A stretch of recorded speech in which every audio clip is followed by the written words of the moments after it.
Hello दोस्तों, कैसे हैं आप लोग। और मैं डॉक्टर राज आज आपको बात करने वाला हूँ दिल्ली सल्तनत का साहित्यिक स्रोत।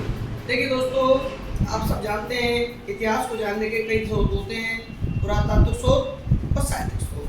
तो दोस्तों, हम बात जो आज कर रहे हैं वो कर रहे हैं हम साहित्यिक स्रोतों। देखिए, मध्यकालीन भारत में और प्राचीन भारत में दोनों में अंतर यही है। प्राचीन भारत में अधिकतर हमें पुरातात्विक स्रोतों का साक्ष्य मिला है, लेकिन दिल्ली सल्तनत आते आते हमें साहित्य स्रोतों की ज़्यादा भरमार मिली है। तो किसी भी इतिहास को जानने के लिए हमें आवश्यक है कि उसके स्रोत क्या है, किस स्रोत से हम कह रहे हैं कि ऐसा हुआ होगा। तो सोर्स के आधार पर according sources we can say that was happen, क्या घटना घटी। तो ये इतिहास है दोस्तों। तो दिल्ली सल्तनत काल का जो स्रोत है वह दिल्ली सल्तनत काल का सब पार्ट पढ़ते चले आ रहे हैं। तो हमने बात करी आज कर रहे हैं कि क्या स्रोत थे।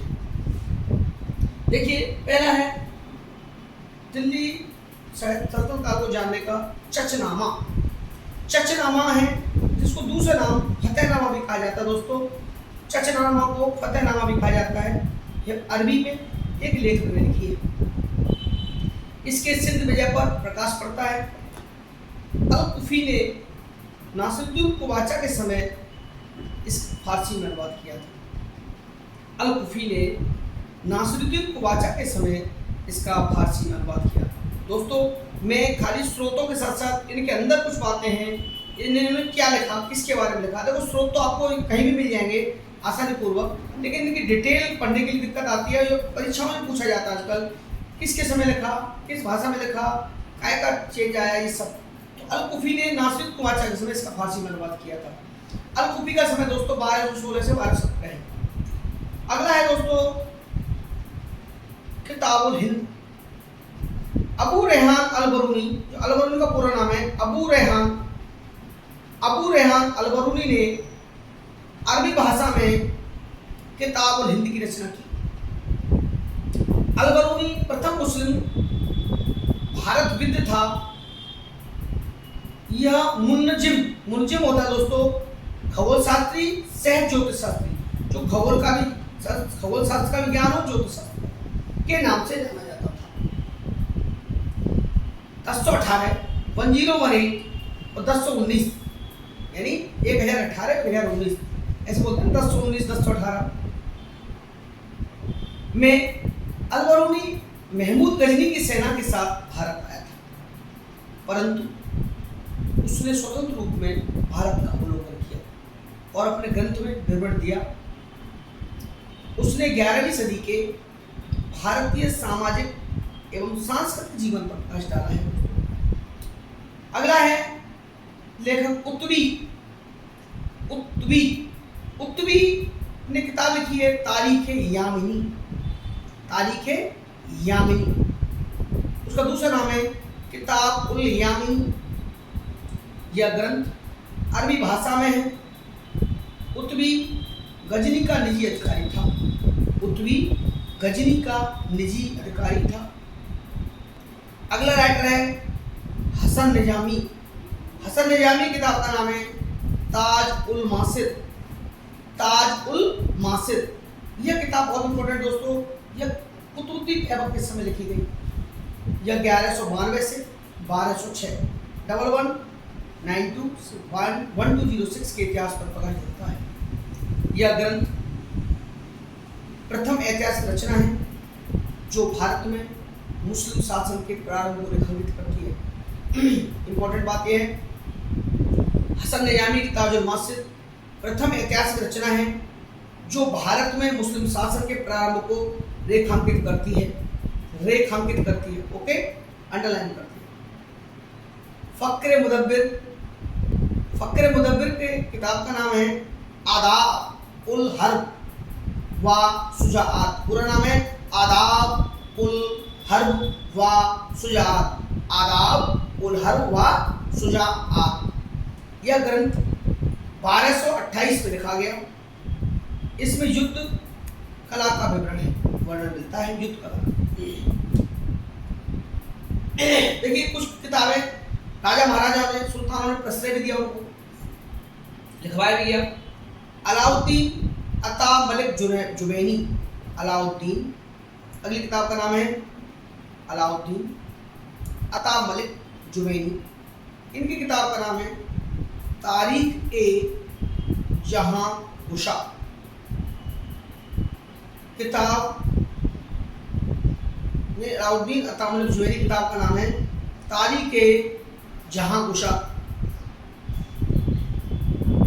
इसमें मंगोल शासकों के बारे में विस्तृत जानकारी, मंगोल शासकों, तारीख जहां गुशा में विस्तृत जानकारी मिलती है मंगोल शासकों के बारे में। इसने चंगेज खान द्वारा जलालुद्दीन मंगवर्नी को पीछा करने का, किया जाने का विवरण दिया है। निजाम, अगली किताब, अगला राइटर है निजाम उल मुल्क तूसी। निजाम उल मुल्क तूसी, इसकी किताब का नाम है सियासतनामा। तूसी प्रारंभिक तुर्क शासकों के समय का प्रचलित, वैसे नॉर्मल तुसी तेरे को तुसी प्रारंभिक तुर्क शासकों के समय का प्रचलित गुलामी प्रथा, दासों के प्रशिक्षण की जानकारी, यानी गुलाम किस प्रकार से गुलाम प्रथा थी, दासों को कैसे प्रशिक्षण दिया जाता था, ये सब। मिनहाजुस सिराज ने किताब का नाम है तबकाते नासिरी। इसका समय है 1259 से 1259 से। सिराज काजी सद्र ए जहां तथा नासिरी मदरसा का प्रधान रहा था। सिराज काजी सद्र ए जहां तथा नासिरी मदरसा का प्रधान रहा था। इसमें पैगंबर मोहम्मद से लेकर नसीरुद्दीन महमूद तक के काल का विवरण, इंपॉर्टेंट लाइन है, किताब को पूछा गया है। मिनाज सिराज की किताब का नाम तबकात नासिरी, इसमें कहाँ पर होता है तो पैगंबर मोहम्मद साहब से लेकर के नसीरुद्दीन महमूद तक के काल का विवरण मिलता है। तुर्क वंश के संदर्भ में ये सबसे महत्वपूर्ण स्रोत माना जाता है और यह माना जाता है कि रचना 23 अध्याय में बनती है। अगला है अमीर खुसरो। यह बलबन से लेकर गयासुद्दीन के दरबार को सुशोभित करता था, यानी बलबन से लेकर के गयासुद्दीन तुगलक के दरबार को में रहता था। कौन? अमीर खुसरो। इसका लोकप्रिय नाम तूतीय हिंद था। अमीर खुसरो का लोकप्रिय नाम तूतीय हिंद था। यह प्रथम मुस्लिम कवि था जिसने हिंदी शब्दों का खुलकर प्रयोग किया। सही है? यह प्रथम मुस्लिम कवि था जिसने हिंदी शब्दों का खुलकर प्रयोग किया। इसकी रचनाएं हैं किरानुस सदाइल, मिफ्ताह उल फुतूह। पहली है किरानुस सदाइल, मिफ्ताह उल फुतूह। नंबर 3 खजाइन उल फुतूह। खजाइन उल फुतूह का नाम है तारीख अलाई, खजाइन उल फुतूह। अगली किताब का नाम है आशिका या देवल रानी खिजर खां। अगली बुक का नाम है नूह सिपहिर। छठवीं किताब है तुगलकनामा। 7वीं एजाज खुसरवी। दोस्तों खास बात बताता हूँ, ये सारी किताबें 1289 से 1325 यानी 1289 से 1325 के बीच का वर्णन देती हैं। अब इनके बारे में समझ लीजिए कि ये किसके संबंधित है। किरानुस सदाइल में क्या वर्णन है? किरानुस सदाइल में बोरा खां द्वारा अपने पुत्र कैकूबाद से मिलने की कहानी है। किरानुस सदाइल में मिफ्ताह उल फुतूह में जलालुद्दीन खिलजी के सैन्य अभियान का वर्णन है, यानी मिफ्ताह उल फुतूह में जलालुद्दीन खिलजी के सैन्य अभियान का वर्णन है। मलिक झज्जू का विद्रोह, उसका दमन इसमें वर्णन है। खजाइन उल फुतूह में यानी तारीख अलाई, खजाइन उल फुतूह में अलाउद्दीन खिलजी के दक्कन अभियान का वर्णन है। अलाउद्दीन खिलजी के दक्कन अभियान का वर्णन है। इसमें मंगोल आक्रमण की जानकारी प्राप्त होती है। खजाइन उल फुतूह, ठीक है। अब देखो ये भी पूछा जाता है खजाइन उल फुतूह में किसके बारे में? अलाउद्दीन के बारे में। मिफ्ताह उल फुतूह में जलालुद्दीन के बारे में। किरानुस सदाइल में बोरा खां के बारे में। कैकोबाद के बारे में, तो ये सारी आपको जानकारी याद रखनी पड़ेगी। तो यू हैव टू लर्न, और वीडियो को ध्यान से सुनते जाइए आप लोग और नोट करते जाइए, जिससे कि आपको आसानी से आगे के लिए भी फायदा मिले। ठीक है दोस्तों, देवल रानी खिजर खां में गुजरात के राजा रायगढ़ की पुत्री देवल रानी का मतलब है, मतलब गुजरात के राजा रायगढ़ की पुत्री थी देवल रानी, और अलाउद्दीन खिलजी का पुत्र खिजर खां का उल्लेख मिलता है। नूर सफेर में अलाउद्दीन के पुत्र मुबारक खिलजी के शासन का वर्णन। नूर सफेर में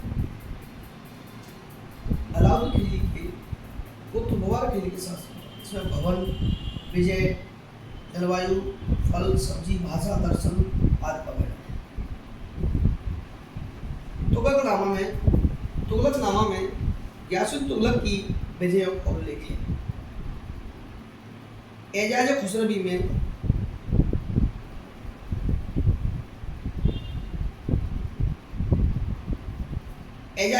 में अमीर खुसरो द्वारा संकलित दस्तावेज आवेदन आदि हैं।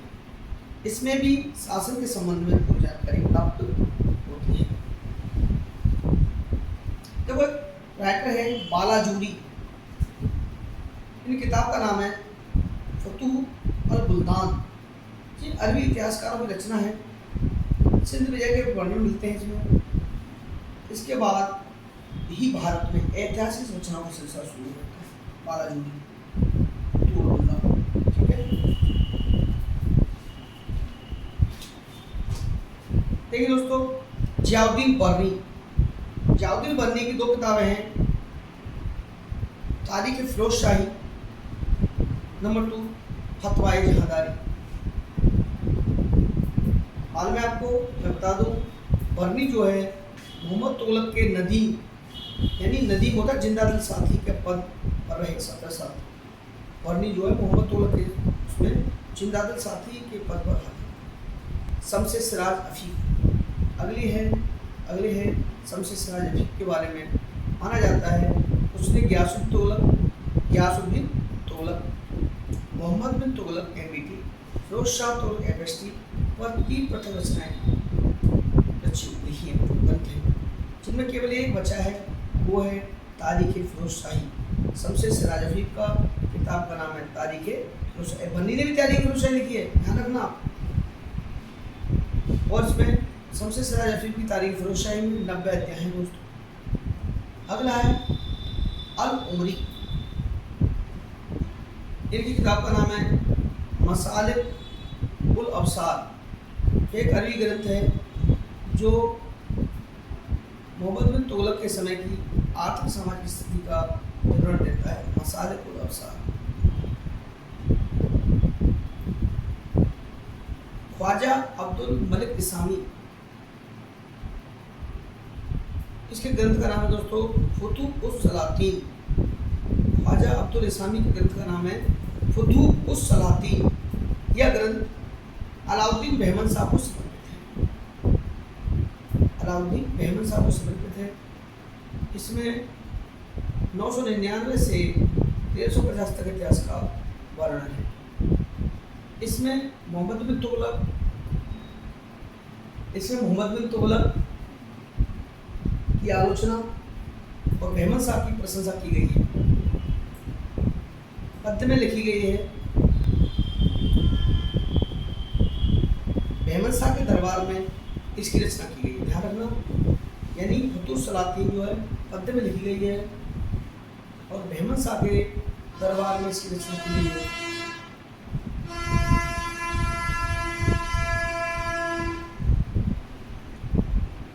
अमीर तैमूर की आत्मकथा, तुझके जहांगीर।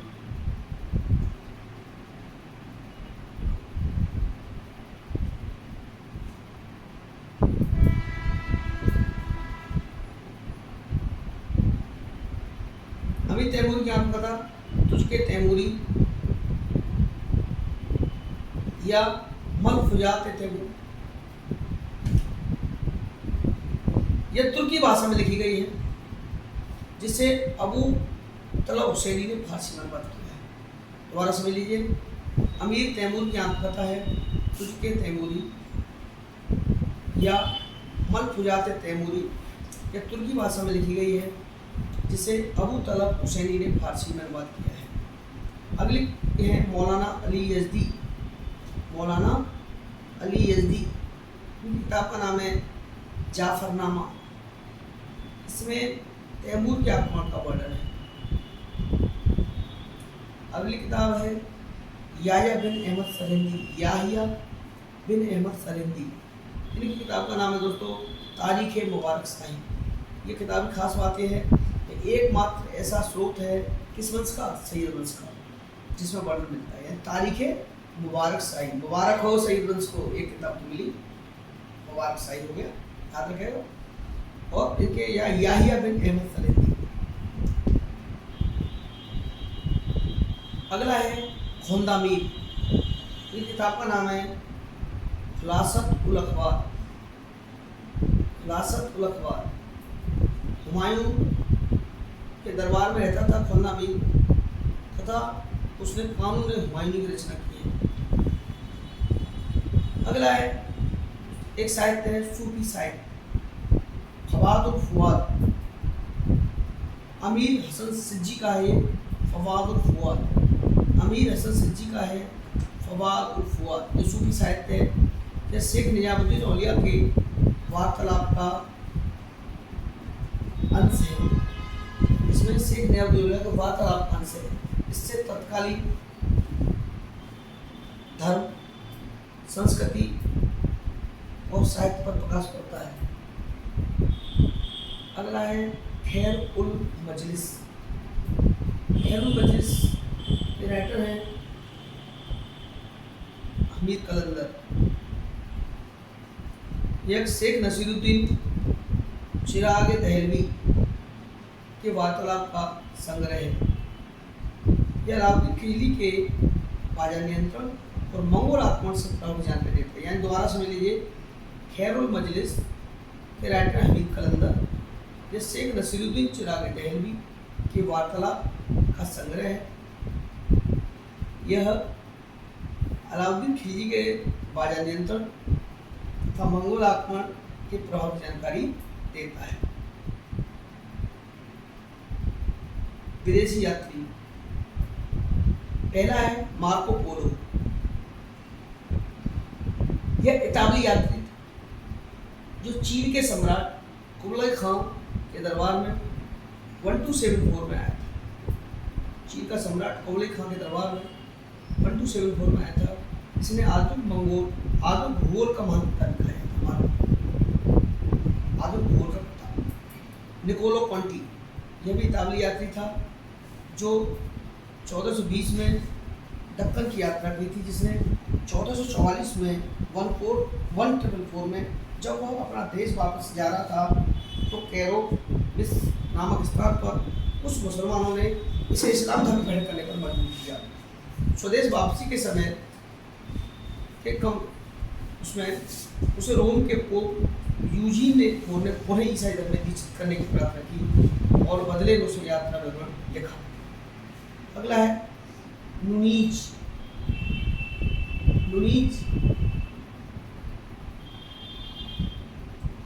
पुर्तगाली घोड़े का व्यापारी था। नुनीज था पुर्तगाली घोड़े का व्यापारी जो 1535 से 37 के बीच विजयनगर साम्राज्य के दरबार की जानकारी देता है। अगला है दुआर्ते बारबोसा। बारबोसा एक पुर्तगाली यात्री था जो 1500 से 1516 के बीच विजयनगर की यात्रा की। उसने विजयनगर की शासन व्यवस्था के बारे में विस्तृत विवरण दिया है। अगला है डोमिंगो पायस, 1500 से 1502। ये यूरोपीय यात्री था। इसने 16वीं सदी में खंबा और मलक्का से होने वाले व्यापार की चर्चा की है। देखिए आपको नाम मिलेगा टॉम पायसे। अगला है इब्न बतूता, गाना भी सुना होगा। 1333 133। यह मोरक्को का यात्री था। जो मोहम्मद बिन तुगलक के समय भारत में रहा और 8 वर्षों तक काजी के पद पर रहा। कौन? Ibn Battuta. एमिट के समय भारत में रहा, 8 वर्षों तक काजी के पद पर रहा। बाद में उस समय उसको भ्रष्टाचार का आरोप लग गया इब्न बतूता पर। उसके बाद उसे चीन का राजदूत बनाकर भेज दिया गया। इसकी रचना रहला है, राजनीतिक गतिविधियों तथा सामाजिक हालतों के बारे में बताती है। अगला है अब्दुल रज्जाक। वह हेरात का रहने वाला फारसी विद्वान था जो 1442 से 43 तक विजयनगर साम्राज्य का व्यापक अध्ययन प्रस्तुत करता है। अगला है ख्वाजा महमूद गवां। रियाज उल इंसा। ख्वाजा महमूद गवां, ख्वाजुल इंसा, रियाजुल इंसा, इसमें पत्रों का संकलन है। इसमें बहमनी साम्राज्य के विषय में सूचना प्राप्त होती है। कश्मीर 6 में तक लोक प्रकाश। इसमें कश्मीर की तात्कालिक सामाजिक एवं आर्थिक पहलुओं पर प्रकाश पड़ता है। कल्लम की राजकरणी संस्कृत में उपलब्ध एकमात्र ऐतिहासिक रचना है। मध्यकालीन कश्मीर का ऐतिहासिक विवरण मिलता है। इसमें 1148